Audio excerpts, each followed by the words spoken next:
नमस्कार दोस्तों, मैं डॉक्टर रिंकी कुशवाहा। जैसा कि आप जानते हैं कि भारत और पाकिस्तान के बीच में इस समय बहुत ही टकराव की स्थिति बनी हुई है। 22 अप्रैल 2025 को जो पहलगाम में घटना हुई, उसमें जो हमारे लोग मारे गए धर्म और जाति पूछ करके, उसी के चलते अभी जो 6 मई को हमारी भारत और पाकिस्तान के बीच में जो टकराहट हुई है, उसमें जो शहीद लोग हुए हैं, उन सब के प्रति मेरी अश्रुपूर्ण श्रद्धांजलि अर्पित है। जैसा कि आप जानते हैं कि युद्ध कोई भी देश नहीं चाहता है, क्योंकि युद्ध में कुछ है नहीं है। बहुत सारे घर की रोशनी चली जाती है, अंधेरा हो जाता है, किसी का बेटा जाता है, किसी का पति जाता है, किसी का मतलब जो लोग सेना में है, तो अगर युद्ध होगा या टकराव होगा किसी भी तरह का, तो निश्चित रूप से है दोनों तरफ से क्षति होनी निश्चित है। तो हम लोग अपनी तरफ से यही अपील करेंगे कि अगर पाकिस्तान युद्ध ना करे, है ना, ताकि दोनों देशों में शांतिपूर्ण व्यवहार बना रहे, इसके लिए हम लोग आज विस्तृत चर्चा करेंगे। हमारे बीच में मिस्टर अमित जी उपस्थित हैं, जेएनयू के रिसर्च स्कॉलर हैं। आप जानते हैं कि हम लोग विशेष नए मुद्दों पर आपके सामने उपस्थित होते रहते हैं। तो मिस्टर अमित जी, आपका हमारे इस मंच में बहुत बहुत स्वागत एवं अभिनंदन है। हम लोग आज चर्चा करेंगे, आपसे जानेंगे कि ये जो 6 मई में जो टकराव हुआ है पाकिस्तान और भारत के बीच में, इसके बारे में आप क्या सोचते हैं कि युद्ध होना चाहिए या नहीं होना चाहिए, इसको यहीं पे विराम मिल जाना चाहिए, या और हमारे देश की जो जनता है वो क्या सोचती है। बहुत सारे लोग बहुत सशंकित है कि युद्ध होगा, घबराहट है, बहुत सारी विषम परिस्थितियां इस समय बनी हुई है। तो जानेंगे हम आपसे, बताएं आप थोड़ा हमारे दर्शकों को कि आप इसके बारे में क्या सोचते हैं। स्वागत है पुनः आपका। हाँ, धन्यवाद डॉक्टर रिंकी। और इस चर्चा के लिए, इस बातचीत के लिए भी, और जो हमारे देश में परिस्थितियां बनी हुई हैं या दोनों देशों में जो पड़ोसी राज्य हैं, पड़ोसी राष्ट्र हैं, तो सबसे पहले तो ये कि जो पहलगाम में हमारे लोग जो मारे गए, इंडिया के जो लोग मारे गए, इस निंदनीय जो घटना में आतंकवादियों ने अंजाम जो दिया, उसमें जो मारे गए उनके प्रति भी हमारी श्रद्धांजलि है। और इसके बाद जो 6 मई को भारत सरकार ने, हमारे आर्म्ड फोर्सेस ने, हमारे जो सशस्त्र बल हैं, उन्होंने जो कार्रवाई की और 9 ठिकानों को नेस्तनाबूद किया, उसको बर्बाद किया, ख़त्म किया, जो उनका आधारभूत संरचना थी आतंकवादियों की।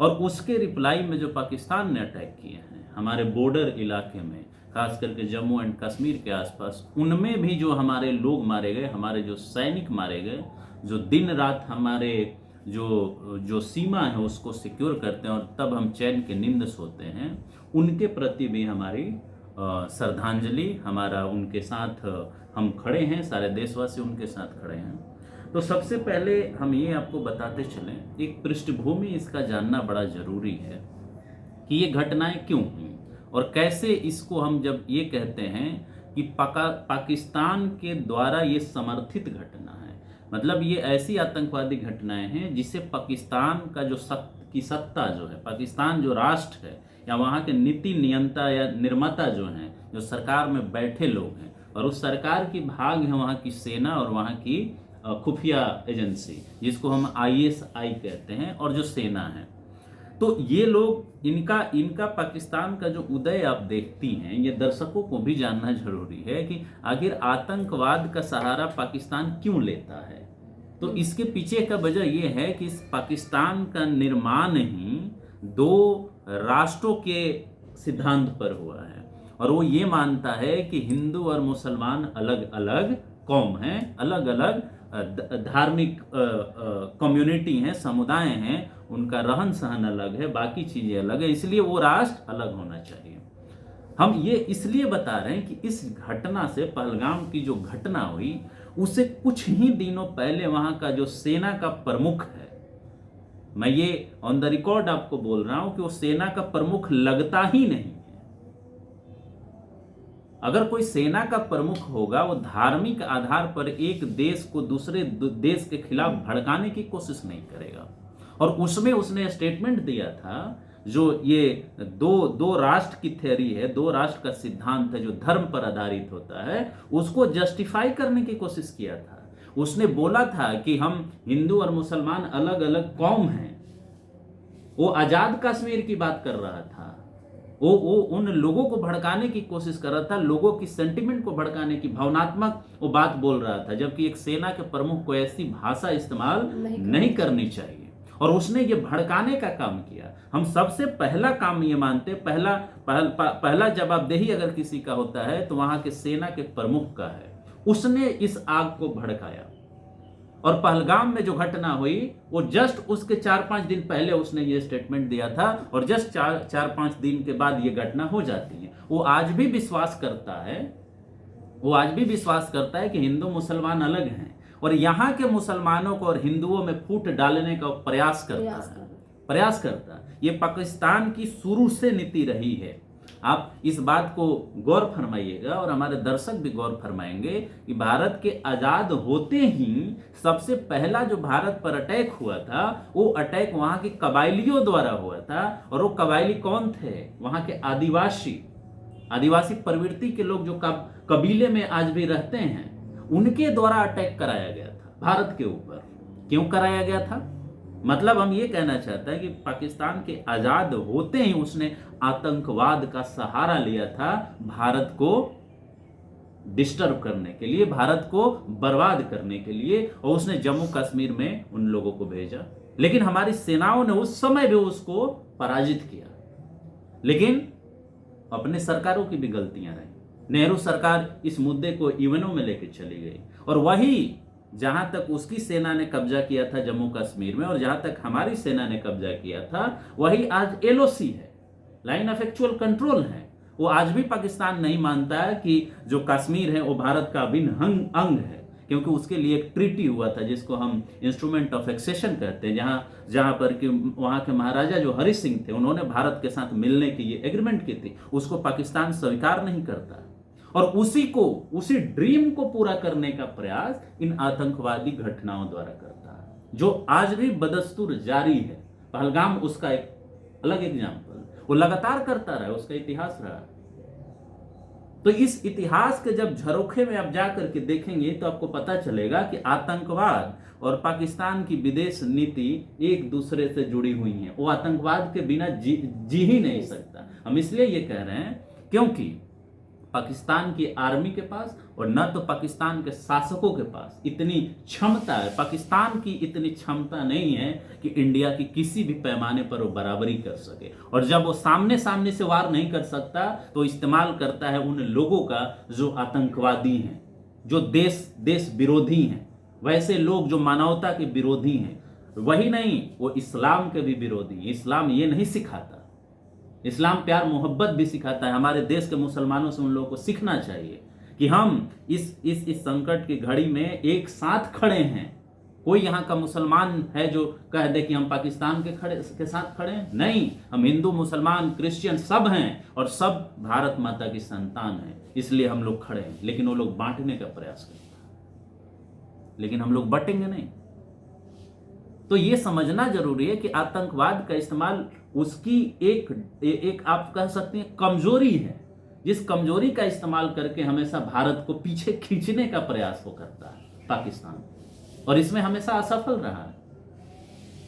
तो हम यही कहेंगे, दर्शकों को भी कहेंगे, और ये भी बात हम कहेंगे कि पाकिस्तान के खून में है आतंकवाद, और इसको वो अपने एक रणनीति के तहत इस्तेमाल करता है भारत के खिलाफ। चाहे कंधार का आप प्लेन हाईजैक ले लें, पार्लियामेंट पर अटैक ले लें, जम्मू कश्मीर में इतने आप वो ले लें, पूरे वर्ल्ड में आप उठा के देखिए ना भाई। जब 9/11 हुआ था अमेरिका में, जब पेंटागन और वहां के वर्ल्ड ट्रेड सेंटर को टारगेट किया गया था, तब भी वो अलकायदा का चीफ पाकिस्तान में रहता था।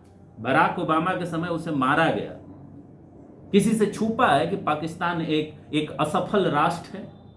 वो उस असफलता को छुपाने के लिए वो ऐसी चीजों का इस्तेमाल करता है जिसको हम लोग खारिज करते हैं कि आतंकवाद नहीं होना चाहिए। ये हमारा बड़प्पन है कि आज तक हमारी क्षमता होते हुए भी पाकिस्तान के इन ठिकानों का या उसको हम लोग पनिश नहीं कर पाए, उसको सजा नहीं दे पाए। लेकिन अब पहलगाम के बाद ये मौका है कि उसके घर में घुसकर हम सारे आतंकवादी ठिकानों को खत्म करें और हम अपनी देश और यहाँ के नागरिकों की सुरक्षा सुनिश्चित करें। और हमें लगता है कि भारत सरकार इसमें सक्षम है, हमारा देश सक्षम है, हमारे लोग सक्षम है। डरने की जरूरत नहीं है, सतर्क रहने की जरूरत है। सही कह रहे हैं आप। और सभी भारतवासियों को एक साथ मिल करके सरकार का साथ देना चाहिए, उसका मनोबल बढ़ाना चाहिए। और जो रात दिन हमारी सेना सीमाओं के पार है, उनकी वजह से जो हम चैन की नींद सो पा रहे हैं, उनके लिए हमें हमेशा उनका भी मनोबल बढ़ाते रहना चाहिए।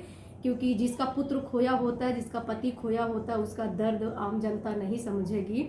जिसका आदमी जाता है उसका दर्द वही समझता है। बहुत सारे लोग इस युद्ध के फेवर में है कि भारत को तुरंत मतलब पाकिस्तान को एक बार में ख़त्म कर देना चाहिए, ऐसा लोग सोचते हैं। लेकिन क्या युद्ध करना ये कोई समझदारी नहीं है, क्योंकि उससे दोनों लोगों का बहुत बड़ा नुकसान हो जाएगा। हम लोग बहुत पीछे चले जाएंगे। जो आज हम 1900 सोच रहे हैं कि हम 47 तक हम भारत को विकसित राष्ट्र बना लेंगे, शायद है कि उसमें हम 20-30 साल और पीछे चले जाएंगे। तो हम लोग यही चाहते हैं कि अगर ये सारी चीज़ें मतलब रुक जाएं, इतने से ही रुक जाएं, तो ये बहुत अच्छा होगा हम दोनों के लिए ही। इसी की कड़ी में हमारा एक सवाल आपसे ये है कि जैसा कि हम सभी जानते हैं कि ये जो पहलगाम की घटना हुई है, या इसके पहले भी जो बहुत सारी घटनाएं हुई, चाहे 61 की घटना ले ले, 65 की ले ले, 71 की घटना ले ले, या 99 की घटना ले ले, इस सब में पाकिस्तान के जो प्रायोजित लोगों द्वारा ये जो घटना कराई गई है, इसमें हम सब जानते हैं कि कहीं ना कहीं इन लोगों का हाथ होता है। लेकिन पाकिस्तान कभी भी इस बात को मानने के लिए तैयार ही नहीं होता है कि ये आतंकवादी घटनाएं हमारे द्वारा कराई जाती हैं। तो इसके बारे में आपका क्या कहना है?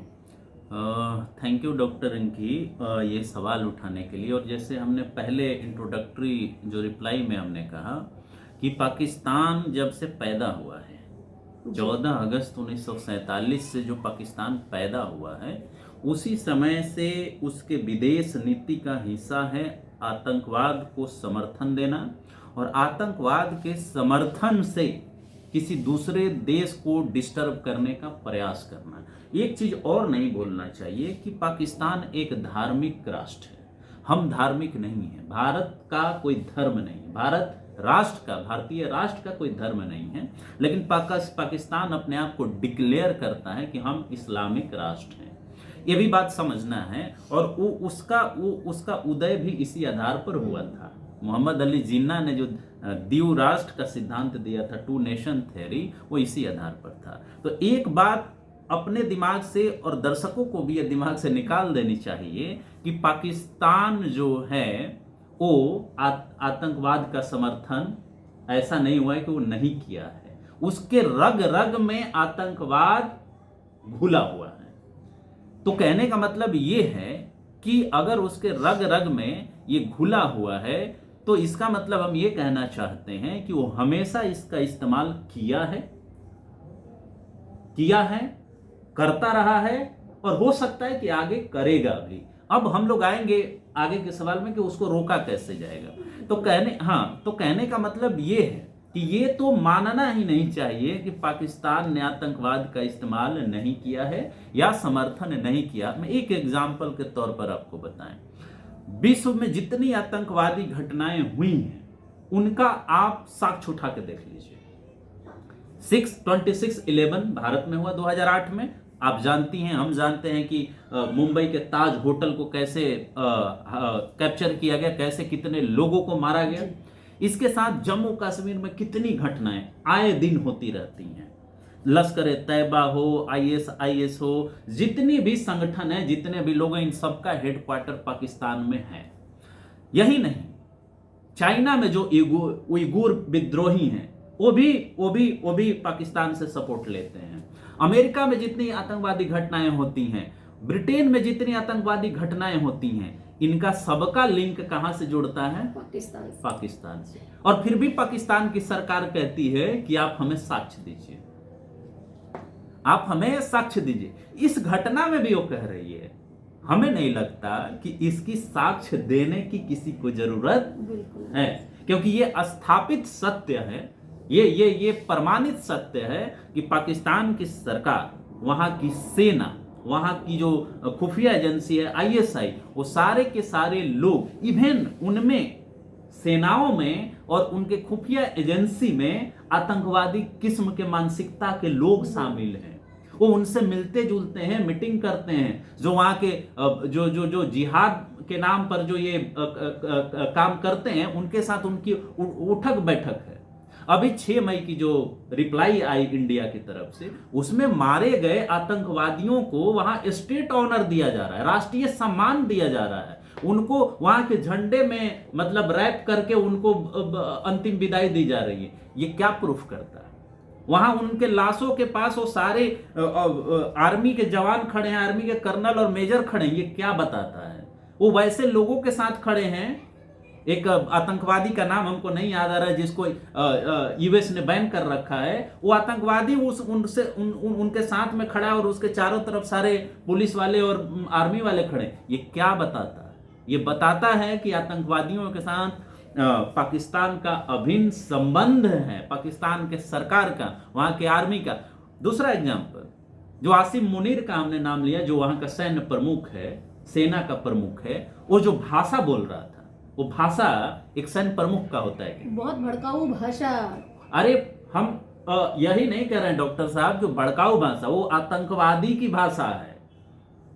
आज जिस जमाने में हम रह रहे हैं, उसमें आप कह रहे हैं, क्या कह रहे हैं? एक किताब आई थी बहुत बाद में, 90 के दौर में किताब आई थी, क्लैश ऑफ सिविलाइजेशन, सभ्यताओं के बीच युद्ध।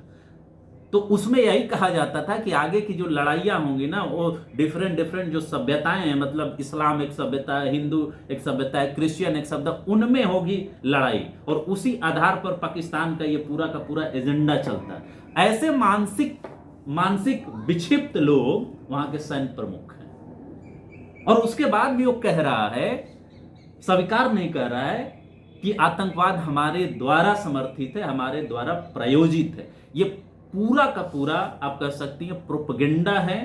ये इस बात का मतलब प्रमाण है कि वो पूरी तरह से इन्वॉल्व है, लेकिन वो साक्ष्य इसलिए मांग रहा है ताकि मतलब इस साक्ष्य के नाम पर जो उसको फंडिंग करते हैं, जो पाकिस्तान की फंडिंग है, उसकी इकोनॉमी पूरी तरह से जर्जर है, भूखे लोग मर रहे हैं, वो लोगों को खिला नहीं पा रहा। वहां का लिविंग स्टैंडर्ड आप उठा के देख लीजिए, इंडिया के किसी भी पैमाने पर वो खड़ा ही नहीं होता है। तो उसको फंडिंग चाहिए, और फंडिंग चाहिए तो ये सब अगर करतूत नहीं करेगा तो उसको फंडिंग कहीं से नहीं मिलेगी। अभी देखिए, भीख मांग रहा है हर जगह, आईएमएफ से उसने लोन मांगा है। बाहर के जितने कंट्री हैं जो उसके समर्थन में, उनसे सहायता का भीख मांग रहा है, और वो कंट्री कह रहा है कि हम इंडिया के बराबर खड़े हैं।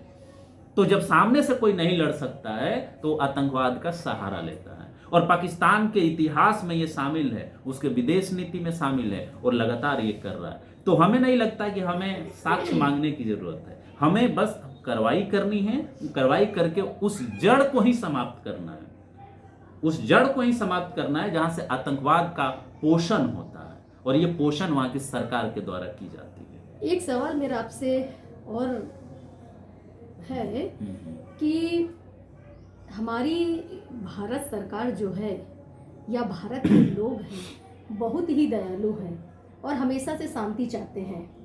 वो कभी नहीं चाहते हैं कि ज़बरदस्ती में हम किसी से युद्ध करें, लड़ाई करें, या मतलब आप कुछ भी कह लीजिए, वो हमेशा बचाव चाहते हैं। लेकिन अगर बार बार किसी पर पत्थर फेंका जाए, प्रहार किया जाए, तो कब तक आदमी चुप रहेगा? तो कहीं ना कहीं तो युद्ध करने की एक, कहीं ना कहीं अपने देश की आत्मरक्षा के लिए भी हमें करना पड़ता है। और बार बार अगर आप प्रहार करेंगे तो हमको भी तो ये देखना पड़ेगा कि अगर हम नहीं करेंगे तो आप हमें क्या कमज़ोर साबित कर देंगे। इसका मतलब है ये भाग रहे हैं, डर रहे हैं, तो निश्चित रूप से ये अंदर से खोखले हैं और कमज़ोर हैं। तो इसके विषय में आप क्या कहना चाहते हैं कि पाकिस्तानी जो लोग हैं, वहाँ की जो मिलिट्री है या वहाँ की जो सरकार है, तो इंडिया और पाकिस्तान के लोगों में क्या अंतर है? वो रहम की बिल्कुल भी उनके अंदर आप तो भूल ही जाइए कि वो लोग रहम करते हैं। इंडिया के लोग इतने इमोशनल हैं, हर बार उनको माफ़ कर देते हैं। इस कंडीशन में हमारे भारत को या भारत सरकार को या यहाँ की मिलिट्री को उनके प्रति क्या करना चाहिए, वहाँ की मिलिट्री के लिए क्या करना चाहिए। जैसा कि अभी एक पायलट आया, कमांडर आया, भारत ने उसको जिंदा वापस कर दिया पाकिस्तान को कि अभी सीख जाओ तुम, अभी तुम्हारे पास वक्त है, हम तुम्हें मारेंगे नहीं अभी, क्योंकि हम लोग खुद नहीं चाहते कि युद्ध हो, तो अभी आप लोगों के पास संभलने का वक्त है, संभल सकते हैं। इस कंडीशन में आप क्या कहना चाहेंगे? डॉक्टर रिंकी, एक ये बहुत बड़ा इम्पोर्टेंट सवाल आपने पूछा। देखिए, हम मानते हैं कि भारत हमेशा से शांति का समर्थक रहा है। बिल्कुल। और अगर हम राष्ट्र के निर्माण की बात करें, राष्ट्र के उसकी बात करें, तो भले आज़ादी हमको 1947 में मिली, लेकिन भारतीय राष्ट्र का इतिहास हजारों साल पुराना है। और उस भारतीय राष्ट्र के सीमा में पाकिस्तान भी रहा है। मतलब हम उस अखंड भारत की बात कर रहे हैं जिसे महान सम्राट अशोक ने बनाया था। आज जो पाकिस्तान है उसकी पैदाइश जो है 1947 में है। तो आप ये समझिए कि हम उस भूमि से आते हैं जहाँ सम्राट अशोक, जहाँ महर्षि वाल्मीकि, जहाँ आप कह सकते हैं कि बुद्ध और महावीर जैसे लोग पैदा हुए, महात्मा गांधी जैसे लोग पैदा हुए, जिन्होंने शांति को, अहिंसा को, ठीक है, पंथ निरपेक्षता को, जिसको हम सेकुलरिज्म कहते हैं, उसको अपने अपने लोगों के लिए जिया है। यहाँ के लोगों ने उस शांति के लिए जिया है। लेकिन भारत के लोग नपुंसक नहीं है। ये आप भी जानती हैं कि चंद्रगुप्त मौर्य जैसे शासक यहाँ हुए हैं, जिसमें विश्व विजेता कहा जाने वाला व्यक्ति जो सिकंदर था, उसको आपके सीमा से लौटना पड़ा था। ये खौफ था भारतीय साम्राज्यों का। और ये हम उस समय की बात नहीं कह रहे हैं, मतलब तब की बात कह रहे हैं जब आपकी इतिहास लिखी जा रही थी। ये ऐतिहासिक क्लेम है, हम किसी ऐसे चीज पर निर्भर नहीं रहे। इसके ऐतिहासिक साक्ष्य हैं कि हमने विश्व विजेताओं को अपने सीमा से बाहर किया है। और उस भारत की बात अगर कोई ये सोचता है कि भारत कमजोर है, नपुंसक है, वो शांति का मतलब उसकी कमजोरी है, तो ये गलतफहमी है। हम ऐतिहासिक रिकॉर्ड से आपको बता रहे हैं। जब पाकिस्तान ने हम पर हमला किया है, हमारी सार्वभौमिकता पर, हमारी संप्रभुता पर, हमारे लोगों पर हमला करने का प्रयास किया है, तब हमने उसको धूल चटाया है। जितने भी उसके साथ हमारे युद्ध हुए हैं, किसी में वो रिकॉर्ड हमें बता दे कि उसने जीता हो। ये सच्चाई है। हमारी ये नीति है कि हम शांति चाहते हैं। हम इसलिए शांति चाहते हैं क्योंकि हम विकास चाहते हैं। हम इसलिए शांति चाहते हैं कि हमारी ये सभ्यता है शांति। लेकिन इसका मतलब ये नहीं है कि अगर हम शांति चाहते हैं तो हम कमजोर हैं, हम अपने लोगों की सुरक्षा नहीं कर सकते। और ये हमने बार बार दिखाया है। हमने दिखाया है कि तुम अगर कारगिल में, जम्मू कश्मीर में तुम अटैक करोगे तो हमने फिटिंग रिप्लाई दिया है। 1965 में जो आक्रमण किया, तो उसमें आपको याद होगा कि लाल बहादुर शास्त्री ने नारा दिया था, जय जवान जय किसान, और हमने लाहौर तक घुस करके उसको मारने का वो किया था।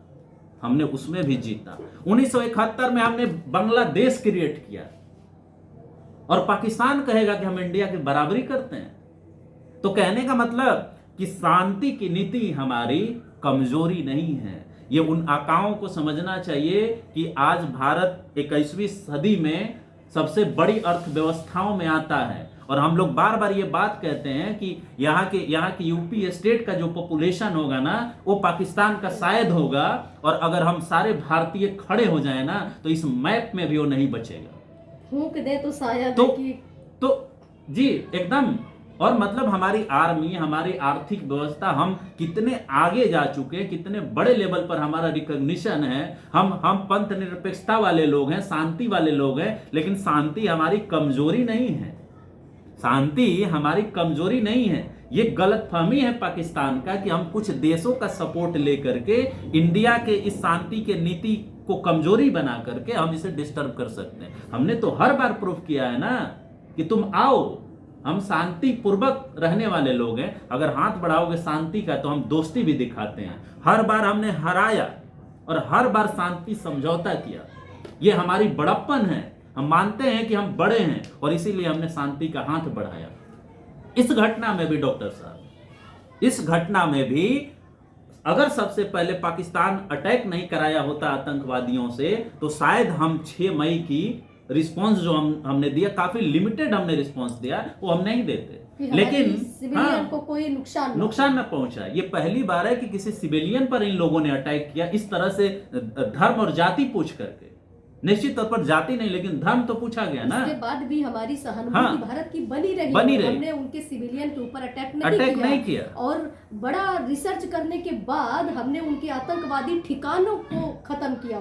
तो ये दर्शाता है अपने आप में कि भारत हमारा कितना ज्यादा सौहार्दपूर्ण भाव रखता है, सौहार्दपूर्ण रखता है। और हम शांति के हमेशा नीति के समर्थक रहे हैं। हम हर जगह शांति की बात करते हैं, हम विकास की बात करते हैं, हम अपने स्वास्थ्य सेवाओं को बढ़ाने की बात करते हैं। हम नीतियों में धर्म नहीं देखते, हम उस तरह के लोग हैं। हमारे यहाँ संविधान की सत्ता है, किसी धर्म की सत्ता नहीं है। और वो लोग ये दिखाने की यहाँ कोशिश करते हैं। तो कहने का मतलब कि शांति हमारी नीति है, लेकिन ये पाकिस्तान ना समझे कि ये हमारी कमजोरी है। और हमने हमेशा इस बात को प्रूव किया। हमने बांग्लादेश कैसे खड़ा किया, इसी नीति के तहत किया। हमने कहा कि भाई एक लिमिट के बाद हम बर्दाश्त नहीं करेंगे। जब हमारे लोगों पे, हमारे संप्रभुता पर, हमारी सुरक्षा पर बात आ जाएगी, तो हम अपना वो राइट एक्सरसाइज करेंगे, इस्तेमाल करेंगे जो अंतर्राष्ट्रीय कानून में निहित है, आत्मरक्षा का अधिकार। और हमने वो करके दिखाया। और ज्यादा अगर पाकिस्तान इस पर आगे बढ़ने की कोशिश करेगा तो हम उसके लिए भी तैयार हैं। भारत के लोग तैयार हैं। हमें जंग के फेवर में नहीं है, लेकिन अगर कोई जंग इनिशिएट करता है तो हम डर के बैठने वाले हैं। नपुंसक भी नहीं है, कायर भी नहीं है। कायरता उनकी है कि वो सामने से वार नहीं करते और हम घुस के वार करते हैं। ये अंतर। इसी की कड़ी में हमारा एक अगला सवाल आपसे ये है कि जैसे इस समय भारत में स्थितियां बहुत विषम हैं। ये भी कह सकते हैं कि हर व्यक्ति के अंदर, हर भारतीय के अंदर कहीं ना कहीं डर बना हुआ है कि ऐसा ना हो कि युद्ध जो है ये विकराल रूप ले ले और हम लोग क्या करेंगे, सब कोई सोचता है। तो इसी के साथ हमारा जो विपक्ष है, इस कठिन परिस्थितियों में पूरा विपक्ष हमारा अपनी वोट बैंक की राजनीति को छोड़ करके पूरा हमारा वर्तमान भारत सरकार के साथ है। लेकिन कुछ लोग तो ये भी कहते हैं जो सरकार के खिलाफ हैं। ये हमारा बड़ा इंटरेस्टिंग सवाल होगा और हम इससे आपसे खुल करके इसमें हम विचार जानना चाहेंगे कि बहुत सारे लोग कहते हैं कि मोदी ने अभी तक क्या किया है या भारत सरकार ने क्या किया है।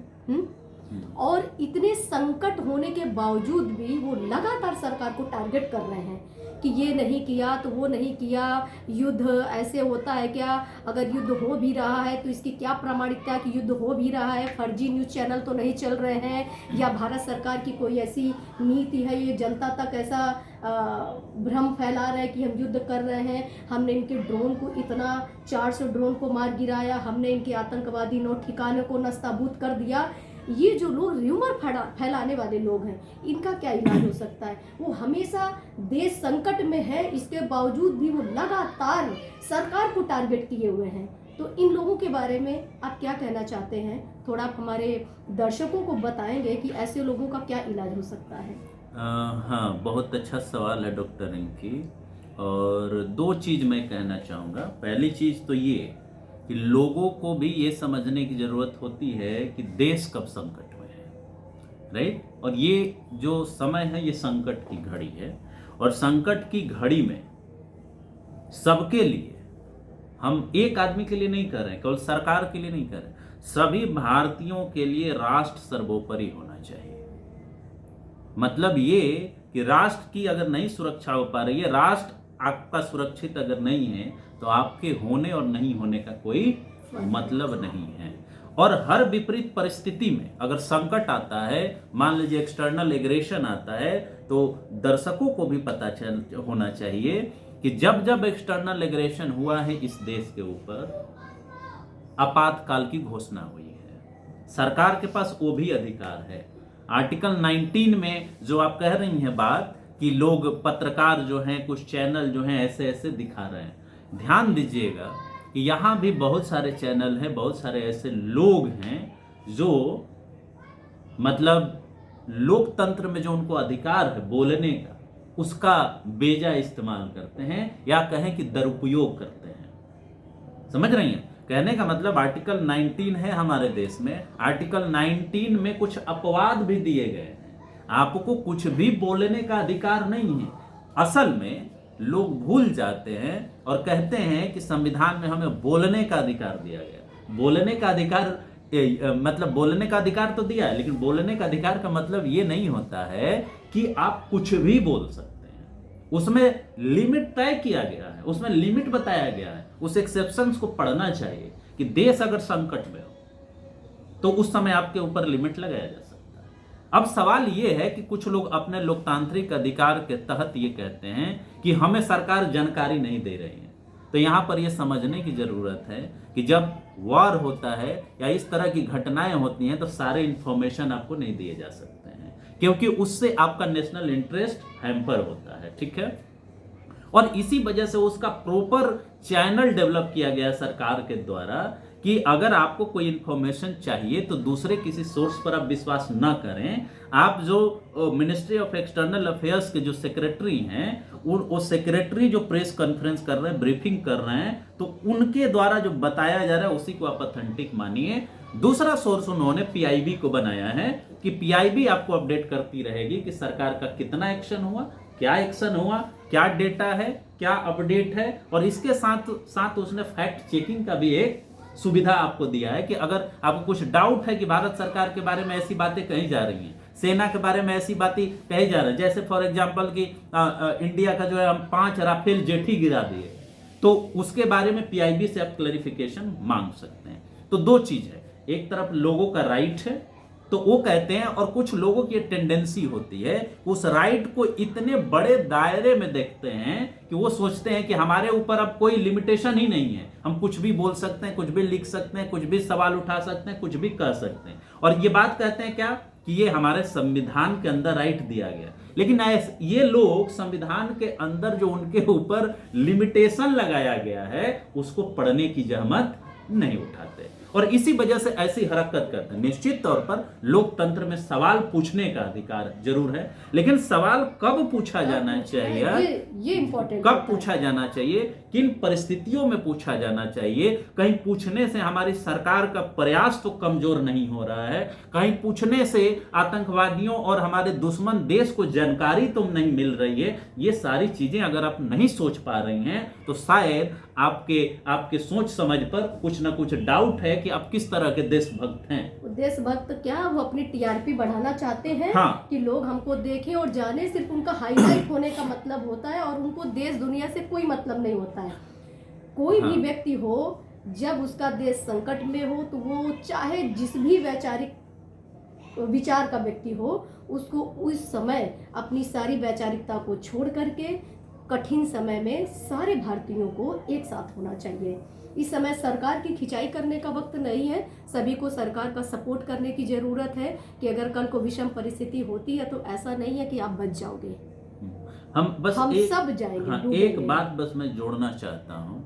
बड़ा अच्छा लगता है जब यहाँ के राजनीतिक दल, सारे राजनीतिक दलों ने एक आवाज में सरकार के प्रयास को और अपने जो सैन्य बल हैं, जो सेना है चाहे सशस्त्र बल हैं, उनके प्रयास को सराहा है। उन्होंने क्लियरली स्टेटमेंट दिया है कि हम इस संकट की घड़ी में सरकार के साथ खड़े हैं और जो हमारे सेना के लोग लड़ रहे हैं उनके साथ खड़े हैं। सभी ने इस एक्शन को अप्रिशिएट किया है और लगातार सबने प्रयास किया है कि हम अपनी राजनीति अपने घर में करेंगे, हमें सरकार को घेरना है, हम घर में घेरेंगे। लेकिन जहां हमारी सुरक्षा की बात आ गई, संप्रभुता की बात आ गई, नागरिकों के सुरक्षा की बात आ गई, भाई नागरिकों को मारने में वो तो नहीं ना पूछा कि भाई आप बीजेपी से हैं कि लेफ्ट से हैं कि किससे हैं, वो तो सीधे जानता है कि आप भारत से हैं। अरे भैया, आप इस देश में रह रहे हो कुछ समय के लिए, जब आप देश के ऊपर आपके संकट आया है तो एक बोली में आपको बोलना चाहिए कि हम भारत के साथ खड़े हैं, भारत सरकार के खड़े हैं। इस संकट की घड़ी में आपको वैसे सवाल नहीं उठाना चाहिए जिसका फायदा हमारा दुश्मन देश उठाए। अब कुछ लोगों को पॉपुलर होने का इतना शौक होता है। अब देखिए ना, टीवी वाले इतने रूमर वाले और आप कह सकती हैं कि फॉल्स न्यूज, फेक न्यूज चला रहे हैं कि सेना के अधिकारियों को आकर के बोलना पड़ रहा है कि जो भी आपको इंफॉर्मेशन चाहिए वो सेना के वेबसाइट पर, पीआईबी के वेबसाइट पर, डिफेंस मिनिस्टर और फॉरेन मिनिस्ट्री के वेबसाइट पर जाके खोजें, मीडिया पर विश्वास न करें। मीडिया की स्थिति इतनी खत्म हो चुकी है कि आपको देखने का मन नहीं करेगा। सेना जो नहीं कह रही है कि हम कहां कब्जा किए हैं, कहां नहीं किए हैं, उसको मीडिया दिखा रहा है कि हम रावलपिंडी पर कब्जा कर लिए, कराची पर कब्जा कर लिए। और दूसरी बात ये, लोगों को यह भी बताने की जरूरत है कि अभी युद्ध की घोषणा नहीं हुई है। लोग ऐसे प्रचारित कर रहे हैं मीडिया में और सोशल मीडिया में और टीवी चैनलों पर कि ऐसे लग रहा है कि भारत और पाकिस्तान में जंग छिड़ गया। नहीं, ये जंग की तरफ बढ़ने का इशारा हो सकता है। अगर पाकिस्तान लगातार अटैक करते रहे तो हो सकता है कि हम युद्ध की तरफ बढ़ें। अभी युद्ध नहीं शुरू हुआ है। युद्ध के लिए, उसके लिए इंटरनेशनल लॉ है। दोनों देशों को डिक्लेयर करना होता है कि हम युद्ध की घोषणा करते हैं। ऐसे युद्ध नहीं होते। ये एक तरह का, मतलब आप ये कह सकती हैं कि मतलब एक टेंशन है, एक टकराव है, वो उस तरफ बढ़ सकता है। हम युद्ध के फेवर में नहीं, हमने बार बार कहा है हम युद्ध के फेवर में नहीं है, क्योंकि इसका सबसे बड़ा नुकसान हमारे भारत और भारत की अर्थव्यवस्था, यहाँ के लोगों को होगा। लेकिन अगर कोई हमें प्रेरित करे जबरदस्ती कि नहीं नहीं नहीं तुम युद्ध करो, तो हमारी वो भी क्षमता है कि हम युद्ध की तरफ बढ़ सकते हैं। ठीक है, लेकिन लोगों को समझने की जरूरत है कि युद्ध नहीं अभी शुरू हुआ है। अभी युद्ध की परिस्थितियां कह सकते हैं कि बन रही है। तो लोगों को समझने की जरूरत है। सरकार के सोर्सेज पर भरोसा करें और कुछ समय के लिए लोकतंत्र में आप अपना लोकतंत्र का फायदा उठाइए ना। लेकिन जब संकट की घड़ी है पूरे आपके देश के ऊपर, उस समय आप ऐसे ऐसे सवाल बेतुका कर रहे हैं जिसका फायदा, कुछ लोग तो चैनल पे ऐसे वीडियो डाल रहे हैं और बना रहे हैं जिसको पाकिस्तान में चलाया जा रहा है कि वहां के ही लोग वहां के सरकार के खिलाफ हैं। ऐसा इंफॉर्मेशन, ऐसी बातें कहने की जरूरत है क्या? अभी ऐसे लोगों को तो उठा कर कि मेरी नज़र में पाकिस्तानी भेज देना चाहिए कि जाओ वहीं पर अपना यूट्यूब चैनल चलाओ और उन्हीं के साथ मिलकर काम करो। डॉक्टर रिंकी, वो पाकिस्तान कभी नहीं जाएंगे, ये बात आप जान लीजिए।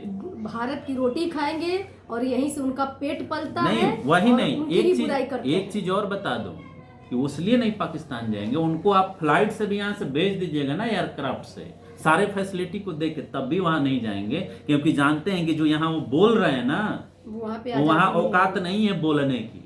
वहां सिर कलम कर दिया जाएगा तुरंत ही। इसका उम्मीद ही मत करिए कि वहां के सरकार, प्रधानमंत्री, विपक्ष के नेता या मतलब जो इंडिया में डेमोक्रेसी है, वो डेमोक्रेसी ठीक है, आप एक आइडियोलॉजी से डिफरेंट वो कर सकती हैं, उस पर आप ऑब्जेक्शन कर सकती हैं, उससे नाराज हो सकती हैं, क्रिटिसाइज कर सकती हैं, लेकिन ये बोलने का अधिकार आपका संविधान देता है। ये किसी धार्मिक राज में संभव नहीं है। इस्लामिक राज है पाकिस्तान, वहां पे आप जाकर के बोल के देखिए ना, वहां पर बोल के देखिए। ये लोग को सारे फैसिलिटी पर भी भेज दीजिएगा तो पाकिस्तान नहीं जाएंगे, रहेंगे इंडिया में ही। तो ऐसे लोगों से हमें सतर्क रहने की जरूरत है और उनको भी सतर्क करेंगे हम कि ये प्रोपेगेंडा है पाकिस्तान का, यही तो चाहता है और वही आप कर रहे हैं। तो उसके गोद में नहीं खेलिए। अभी भारत को बचाने की जरूरत है, भारत के समर्थन में खड़ा होने की जरूरत है, और यही हम सबसे अपील करेंगे। बिल्कुल, बहुत अच्छा आपका जवाब रहा। और उम्मीद हम लोग यही करते हैं कि इस समय संकट की घड़ी में कोई भी सरकार के खिलाफ अनाप शनाप बातचीत ना करे। वक्त है बोलने का, संविधान में भी बोलने का आपका राइट है, आपकी अभिव्यक्ति की स्वतंत्रता है। जब देश में शांतिपूर्ण व्यवस्था हो जाए, परिस्थितियाँ आपके अनुकूल हो जाएं, तो आप बोलिए। वो भी क्या बोलना है ये आपको पता होना चाहिए। ऐसा नहीं है कि स्वतंत्रता की, अभिव्यक्ति की स्वतंत्रता है तो आप कुछ भी बोलिए। चलते हैं, अगला सवाल हमारा इशारा कर रहा है एक नए प्रश्न की तरफ चलते हैं। जैसा कि पाकिस्तान ने अभी हमारे भारत के कई राज्यों में उसने अटैक किया है, उसके बारे में आप क्या कहना चाहते हैं? अंतर्राष्ट्रीय स्तर पर क्या ये सही है या गलत है? हाँ, देखिए, जो भी उसने किया है वो निंदनीय है और कहीं से भी जस्टिफाई नहीं किया जा सकता।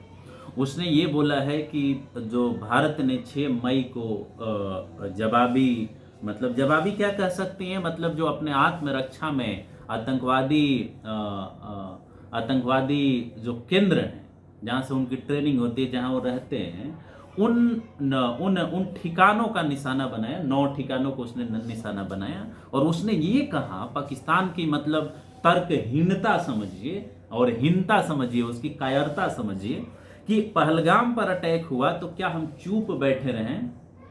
तुम्हारे घर से ये अटैक होता है, तुम्हारे पाक ऑक्यूपाइड कश्मीर से लोग आकर के अटैक करते हैं, पाकिस्तान के सरजमी से लोग आकर के अटैक करते हैं, और तुम्हारे इंटेलिजेंस एजेंसी और आर्मी को पता नहीं है क्या? तुम्हारा आर्मी चीफ इस तरह की भाषा इस्तेमाल करता है और तुमको नहीं पता है कि पहलगाम में हमारे सरजमीन से अटैक हुआ है?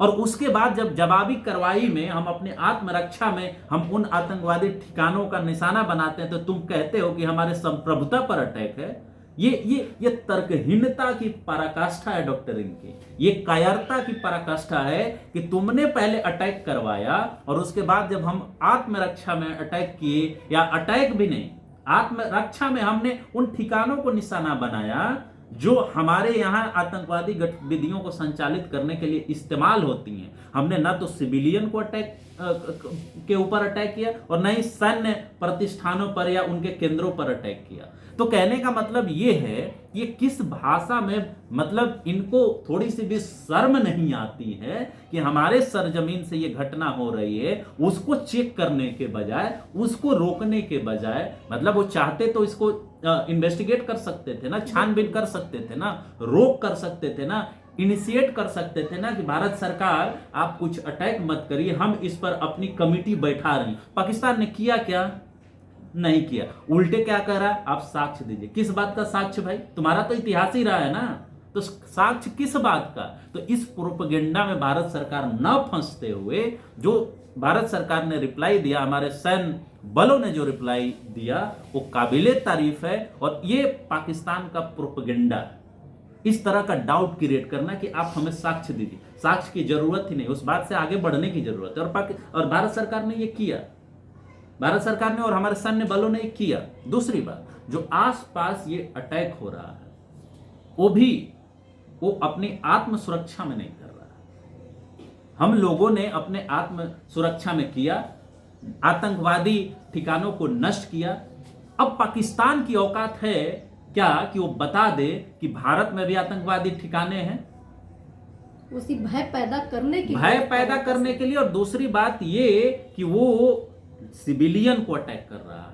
हमने आतंकवादी ठिकानों पर अटैक किया, वो हमारे बॉर्डर पर इनोसेंट पीपल जो हैं, जिनका कोई योगदान नहीं है, जिनका कोई लेना देना नहीं है, उन पर अटैक कर रहा है। और साफ साफ शब्दों में मैं कहना चाहता हूं कि भारत को प्रोवोक कर रहा है, वो जबरदस्ती फोर्स कर रहा है भारत को कि तुम भी इस तरह का काम करो, तुम भी इस तरह की वो करोगे तो तुम्हारे ऊपर आरोप लगेगा, और तुम जो विकास की तरफ बढ़ रहे हो, तुम्हारे लोग विकास की तरफ जो बढ़ रहे हैं, उनसे वो रुक जाए।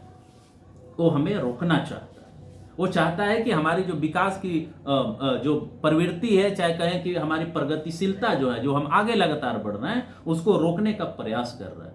तो कहीं से जस्टिफाई नहीं किया जा सकता है पाकिस्तान के द्वारा इस तरह की घटनाओं का। और इसीलिए हम कह रहे हैं बार बार कि ये हमारा अधिकार है कि हम शांति चाहते हैं, लेकिन तुम अशांति फैलाओगे तो एक सीमा के बाद हम तुमको फिटिंग रिप्लाई देंगे, और ऐसा रिप्लाई देंगे कि तुम जिंदगी भर याद रखोगे कि 4-5 बार तो हार ही चुके हैं, मात खा ही चुके हैं, परास्त हो ही चुके हैं, कायरता करते रहेंगे और फिर हम हारते रहेंगे। तो ये उसकी यही प्रवृत्ति है। हमारी सरकार से और अपने लोगों से हमारा रिक्वेस्ट है कि वो सचेत रहें, सरकार पर विश्वास करें और सरकार फिटिंग रिप्लाई दे, युद्ध की तरफ न बढ़े, लेकिन हमारे देश की संप्रभुता और सुरक्षा से कोई कंप्रोमाइज नहीं होना चाहिए। अगर वो हद पार करता है तो उसको रोका जाना चाहिए, और हमारी सेनाएं, हमारी सरकार, हमारे लोग रोकने में सक्षम हैं। बहुत अच्छा आपका जवाब रहा। बार बार कुल मिला करके हम लोग सभी जवाब के बाद एक ही बात पर बार बार पहुंचते हैं कि सरकार का सहयोग करें और सरकार का साथ दें। इस समय संकट की घड़ी है तो सभी लोगों को मिलकर एक साथ उनकी मजबूती बनना चाहिए, ना कि कमजोरी बने। इसी की कड़ी में हमारा एक अंतिम और अगला सवाल आपसे अमित जी ये है कि जैसा कि हम सभी जानते हैं कि आतंकवाद पाकिस्तान के विदेश और आंतरिक नीति का अभिन्न हिस्सा है। ना पाकिस्तान की सेना हो, ना वहाँ की इंटेलिजेंस खुफिया एजेंसी, दोनों के द्वारा आतंकवाद इस्तेमाल किया जाता है। ऐसे में आपकी नज़र में आतंकवाद से निपटने का स्थायी उपाय क्या है, जिससे हम आतंकवाद को हमेशा के लिए ख़त्म कर दें, उसकी जड़ों को नष्ट कर दें? क्योंकि लगातार ये लोग हमारे भारत पे अटैक करते रहते हैं कि ये लोग विकास ना कर पाए। अभी मुझे लगता है कि 99 के बाद शायद अब इन्होंने इस घटना को अंजाम दिया है। तो हम ये चाहते हैं कि हमेशा हमेशा के लिए आतंकवाद मिट जाए। इसके लिए हमारी सरकार को क्या करना चाहिए? हाँ डॉक्टर, इनकी एक बहुत बड़ा सवाल है और मैं सबसे पहले तो ये बता दूं कि आतंकवाद पाकिस्तान ने कभी बंद नहीं किया है, ठीक है। उसने लगातार इसका इस्तेमाल किया है और आतंकवादी संगठनों का इसने इस्तेमाल भारत के खिलाफ युद्ध लड़ने में भी किया है। 99 की बात कर ले, 71 की बात कर ले, 65 की बात कर ले, जब भी आप करें, उसके साथ साथ हमेशा भारत के डिफरेंट शहरों पर अटैक करके भारत को डिस्टर्ब करने का इसने प्रयास किया। हमारी सुरक्षा और संप्रभुता को हमेशा टारगेट करने का प्रयास किया है। चाहे 2008 का 26/11 ले लीजिए जो ताज पर हुआ, अभी रिसेंट में उड़ी की घटना ले लीजिए, बालाकोट की घटना ले लीजिए, जिसके बाद सारा हम लोग स्ट्राइक किए और ये सब किए, सर्जिकल स्ट्राइक वगैरह जो भी हुआ। कश्मीर वगैरह में आप देखती हैं लगातार इन लोगों के द्वारा, पुलवामा की घटना, हाँ पुलवामा की घटना ले लीजिए, अभी पहलगाम की घटना रिसेंट में, ये पाकिस्तान की नीति का अभिन्न हिस्सा है जैसे हमने कहा। और आपको ये भी बताया कि वहाँ के आर्मी चीफ ने क्या बोला था, किस तरह से बोला था, तो उस पर फिर से जाने की जरूरत नहीं है। और दूसरी बात ये भी समझने की जरूरत है कि पाकिस्तान का आप कहें कि उदय ही आतंकवाद के समर्थन से कहिए या आतंकवादी प्रवृत्तियों के साथ हुआ है और इसी वजह से वो शायद एक विफल राष्ट्र रहा है। विफल राष्ट्र मानने में हमको कोई बुराई नहीं, और वैसे को विफल राष्ट्र कहते हैं जहां पर आज के हिसाब से जो राज है, राज की शक्ति है, वो काम नहीं करता, दूसरे ही लोग ज्यादा प्रभावशाली हैं। जैसे वहां आतंकवादी ज्यादा प्रभावशाली हैं, वहां ISI ज्यादा प्रभावशाली है, सरकार नहीं है। मिलिट्री इतनी पावरफुल है कि प्राइम मिनिस्टर को कुछ नहीं समझती है, जिसको हम डीप स्टेट कहते हैं। मतलब रिलीजियस लीडर, फैनाटिकल पीपल जो होते हैं, जो मतलब एकदम सांप्रदायिक किस्म के मतलब जिहाद करने वाले लोग, जिनके अंदर उस तरह की मानसिकता भरी है, वो लोग ज्यादा पावरफुल है सरकार से। तो कहने का मतलब हमारा ये कि अगर हमें आतंकवाद, और एक स्टेटमेंट मैं और देना चाहता हूं ऑन द रिकॉर्ड, कि विकास के लिए सबसे जो बड़ी बाधा है वो दो बाधाएं हैं, एक आतंकवाद और दूसरा युद्ध। भारत दोनों में से कोई कुछ नहीं चाहता, ये हमेशा भारत का स्टैंड रहा है। और अंतर्राष्ट्रीय स्तर पर इवन ऐसी की जो मीटिंग होती है उसमें हमारे जो प्राइम मिनिस्टर्स जाते हैं, चाहे प्राइम मिनिस्टर मोदी हो, चाहे पहले के भी प्राइम मिनिस्टर्स हो, उन्होंने कहा है कि आतंकवाद सबसे बड़ी संकट है, और वो आतंकवाद सबसे बड़ी संकट है जो दूसरे देशों द्वारा प्रायोजित है, और उसमें पाकिस्तान का नाम सबसे अव्वल रूप में लिया जाता है। तो कहने का मतलब कि ये आतंकवाद और युद्ध, इस दोनों के हम खिलाफ हैं। अभी भी यूक्रेन में और रसिया के बीच जो युद्ध हो रहा है, हमारे भारत सरकार का लगातार स्टैंड है कि हम युद्ध के फेवर में नहीं है, युद्ध से हमारा विकास रुकता है। तो बहुत बार रूस के से मिल चुके तो कहने का मतलब ये है कि ये दो स्तर पर हो सकता है। पहला तो ये कि अंतर्राष्ट्रीय स्तर पर आतंकवादियों को जो इस तरह का सपोर्ट पाकिस्तान के सरकार और वहां के ISI और सेना से मिल रहा है, उसका पूरा का पूरा फंडिंग बंद कर देना चाहिए, पहली चीज। क्योंकि जो सरकार पाकिस्तान की जो फंडिंग आता है उसके पास, उसके प्रोसेस में कोई ट्रांसपेरेंसी नहीं है कि वो फंडिंग किसको दिया जा रहा है। उन सारे फंडिंग का इस्तेमाल करके आतंकवादियों को पाला पोसा जा रहा है। तो अंतर्राष्ट्रीय स्तर पर सारे राष्ट्रों को, सारे देशों को एक साथ आना चाहिए कि आतंकवाद को किसी फॉर्म में एक्सेप्ट नहीं किया जाएगा। प्रयास का एक पहला हिस्सा ये है। दूसरा हिस्सा राष्ट्रीय स्तर पर होना चाहिए, दो देशों के बीच में, और दो देशों के बीच में इस तरह से होना चाहिए कि भाई दो देश अगर पड़ोसी हैं तो अगर इस तरह की घटनाओं को आप करेंगे या करवाएंगे, दोनों चीज अगर करेंगे या करवाएंगे, हमारा आपके साथ कोई भी बायलैटरल रिलेशन नहीं होगा। द्विपक्षीय संबंध नहीं होंगे, हम आपके साथ व्यापार नहीं करेंगे। जैसे इंडस वाटर ट्रीटी को सस्पेंड किया गया, सस्पेंशन नहीं कहेंगे वो, हम समझाने के लिए ये शब्द बोल रहे हैं सस्पेंशन। वर्ड यूज किया गया है एबियंस, मतलब कुछ समय के लिए इसको हम लागू नहीं करेंगे, इसका जो एक्टिविटी है वो बंद रहेगा। तो ऐसे बहुत सारे मेजर्स हो सकते हैं जिससे उनको चारों तरफ से घेरा जाए कि आप पूरा फंडिंग आतंकवाद अपने घर में बंद करिए, नहीं तो हम आपके साथ कोई भी संबंध नहीं रहेंगे। ये राष्ट्रीय स्तर पर होगा, हमारी सरकार के द्वारा हो। और एक तीसरा जो ज्यादा मतलब आप कह सकती हैं कि थोड़ा एग्रेसिव स्टैंड होता है कि इनके घर में घुस करके जो आतंकवादी ठिकाने हैं उनको पूरी तरह से निस्तनाबूद कर दें, इतनी बुरी तरह से खत्म कर दें कि वो कभी उठ ही ना पाए, जो अभी हम लोग करने का प्रयास कर रहे हैं। लेकिन हम लोग मजबूर होकर ये कर रहे हैं। दो पहले वाला जो उपाय है वो अगर उपाय होता है तो वहां की जनता को नुकसान नहीं होगा, जनता सुरक्षित रहेगी। इस तरह के मौके नहीं आएंगे कि हमको आर्मी के द्वारा अटैक कराना पड़े, चाहे घर में घुस के मारना पड़े। तो ये तीसरा जो उपाय है इसको हम जस्टिफाई नहीं करते हैं, लेकिन अगर वो दो उपाय काम ही नहीं कर पा रहे हैं तो तीसरे की जरूरत पड़ेगी, और तीसरा ही फिर फैसला करेगा कि आतंकवाद का खात्मा कैसे होगा। इसी की कड़ी में एक सवाल हमारे दिमाग में आ रहा है कि जब जो राष्ट्र, या हम सीधे बात करें पाकिस्तान, आतंकवादियों को पनाह देता है और उसके खून में ही आतंकवाद है, तो मान लीजिए अभी हम उनके ठिकानों को नस्तनाबूद कर देंगे, लेकिन वो तो पैदा ही करता है आतंकवाद। उसके यहाँ मदरसे हैं, उनके यहाँ यही सिखाया ही जाता है।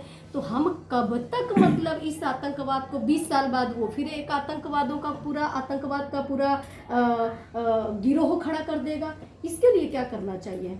देखिए, ये तब का स्टेप है जब आप एक लेवल पर, जैसे मान लीजिए कि हमने वहाँ के ठिकानों को नेस्तनाबूद कर दिया, ठीक है, नेस्तनाबूद कर दिया, और अंतर्राष्ट्रीय स्तर पर, राष्ट्रीय स्तर पर प्रयास कर रहे हैं कि उसको सारे जो भी राष्ट्र हैं उनके मतलब साथ जो संबंध है उससे भी उसको अलग करें, अलग थलग करना होगा उसको। पहली चीज, अलग थलग जब आप कर देंगे तो उसको फंडिंग नहीं मिलेगा, और फंडिंग नहीं मिलेगा तो भाई पहले पेट बचाया जाएगा कि ये काम किया जाएगा। तो एक तो यहां रोक लगाना होगा, और दूसरी चीज मैं यहां पर एक चीज और क्लियर करूं कि ये मतलब नहीं कहा जा सकता है कि मदरसे होने से ही आतंकवाद को प्रशिक्षण मिलेगा, ये कोई वो नहीं है। लेकिन क्योंकि वहां पर भी आप देखिए, पाकिस्तान में भी बहुत सारी जनता है, वहां के संगठनों ने, कल मैं न्यूज पढ़ रहा था कि वार जो पाकिस्तान इस तरह से कर रहा है उसके खिलाफ उन्होंने प्रोटेस्ट किया है। तो कहने का, भारत में वही मुस्लिम है ना जो 1947 के बाद कुछ लोग उधर चले गए, कुछ इधर रह गए। यहाँ के मुस्लिम तो ऐसे आतंकवाद का वो नहीं करते। तो कहने का मतलब ये है कि उसमें भी कुछ अच्छे लोग हैं, कुछ बुरे लोग हैं। वहां प्रयास ये करना है कि जो मुल्ले जिहाद फैलाते हैं, धर्म का वो इस्तेमाल करते हैं, जो ऐसे लोग हैं जिनको आप इंडिकेट कर रही हैं, इंगित कर रही हैं कि मदरसे में जो काम करते हैं, मदरसे में जो ट्रेनिंग देते हैं, ये वैसे लोग हैं जो इस्लाम को पूरी तरह से अपने फायदे के लिए यूज कर रहे हैं। मतलब ये इस्लाम में जो भाईचारा, प्रेम दिखाएगा उसकी वो बात नहीं करेंगे, वो हिंदू मुसलमान की बात करेंगे, वो काफिर की बात करेंगे, वो जिहाद की बात करेंगे। वैसे लोगों को टारगेट करने की जरूरत है, वैसे मदरसों को नहीं जिनमें साइंटिफिक शिक्षा दी जाती है, जिसमें भाईचारा सिखाया जाता है। जैसे आपके भारत में देख लीजिए ना, कुछ अपवाद हो सकते हैं लेकिन सारे मदरसे वैसे नहीं होंगे, सारे लोग वैसे नहीं हैं। तो हमको बड़े सिलेक्टिव तरीके से उनके फंडिंग से लेकर के उनके डेस्टिनेशन, उनके ठिकाने को टारगेट करना होगा। और आने वाले समय में निश्चित तौर पर जो आपने बात कहा कि वो तो नहीं रुकेंगे, लेकिन सारी फंडिंग उनकी रोक दी जाए, सारे संबंध रोक दिए जाएं, और इस बात का डर हो कि अगर हम इस तरह का एक्टिविटी करेंगे तो हमको अमेरिका पैसा नहीं देगा, हमको टर्की पैसा नहीं देगा, हमको ब्रिटेन पैसा नहीं देगा, हमको चाइना फंडिंग नहीं करेगा, तब क्या करेंगे? लेकिन बहुत सारे देश तो भारत के खिलाफ हैं, तो वो हमारे साथ क्यों खड़े होंगे?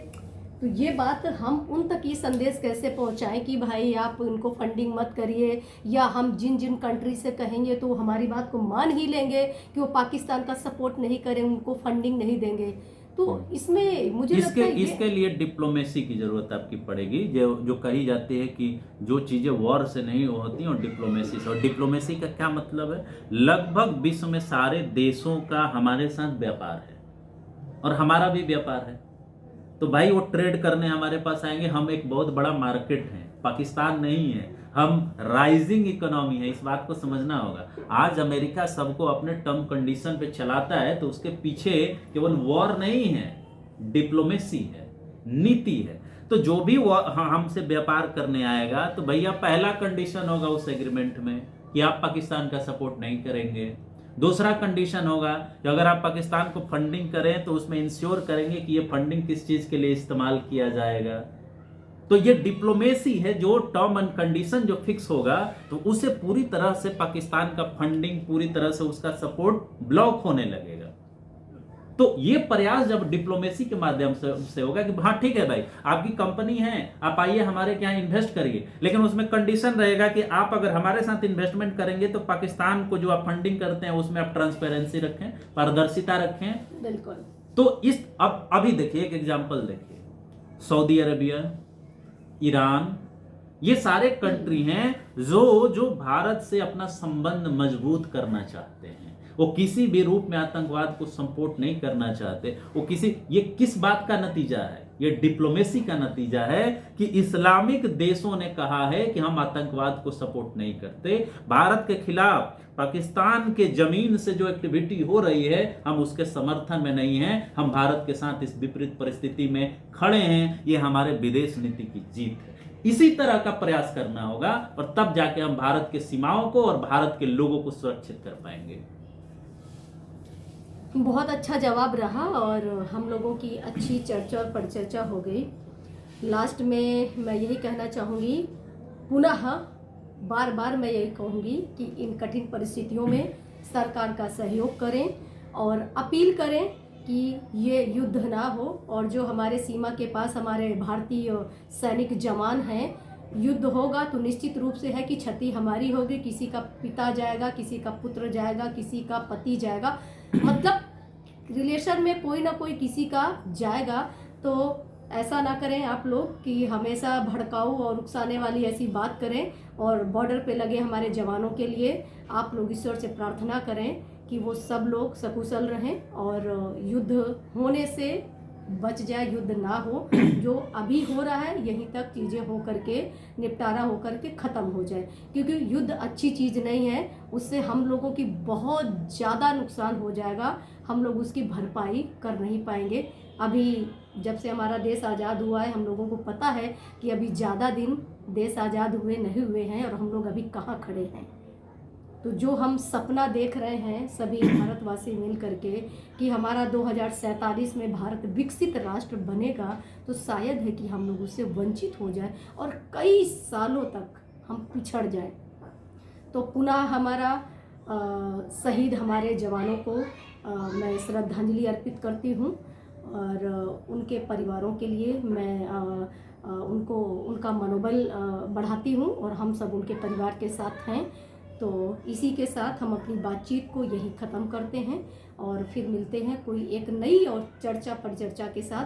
तब तक के लिए आप सभी अपना ध्यान रखें और हमारे सैनिकों के लिए आप लोग दुआ करें।